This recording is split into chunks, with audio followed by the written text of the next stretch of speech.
It's Wellness Nerd Out time! What's happening, you guys? Happy Wend Wellness Nerd Out time. And today we are going to be introducing anatomy. Our discussions we're going to be having on different muscles, different blood vessels, different nerves, all sorts of different anatomical structures and how they are relevant to our everyday lives.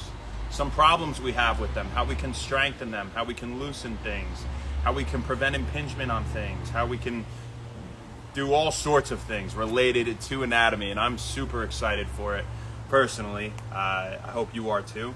And what I want to do today, before we get into any specific muscles or anything like that, I want to just go through some basic anatomical terms so that we're all on the same page when we're discussing everything in these future videos. So if we're standing like this, we're in our anatomical position with our palms facing forward, right?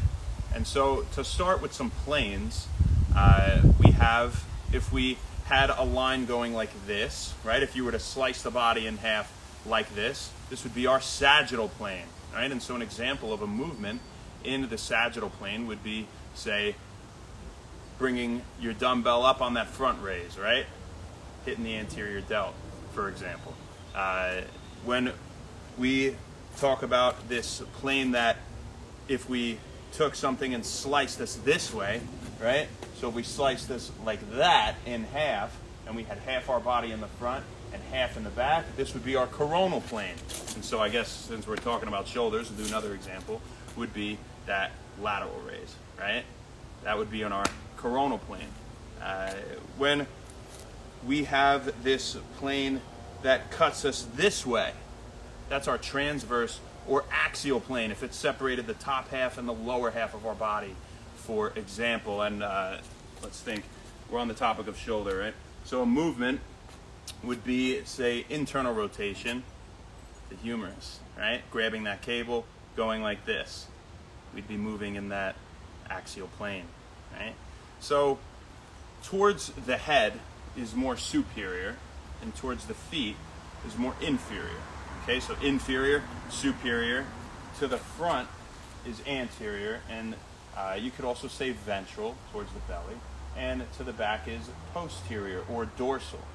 Okay, what else do I want to cover here?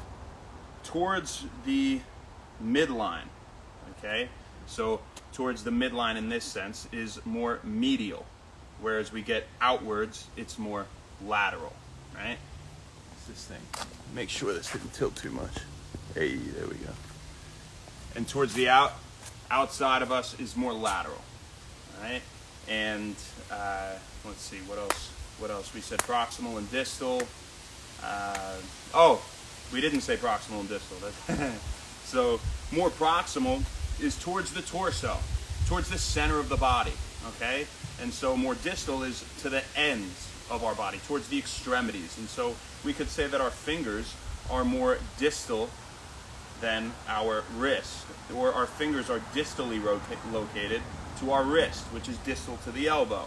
The elbow is proximal to the wrist, and so on. And as we get closer to the midline, it becomes more proximal. The same, the foot would be more distal than the knee, right? And then we get more proximal as we come towards the midline, the center, I should say, or the torso of the body. So what we're going to talk about tomorrow are the suboccipital muscles back here behind the head. We'll talk about how they're clinically relevant, how you can suffer some headaches if they're overly tight, what we can do to loosen them up, what we can do to strengthen them, and things of that nature. So if you want to hear about them, stay tuned, you guys. It's going to be real fun talking about it. As for now, we're heading out of here. Thank you very much. Have a great rest of your day. Introduction to anatomy. Very excited, and I hope you get something out of it. We'll see you tomorrow, guys. Thank you so much, and happy Wend Wellness.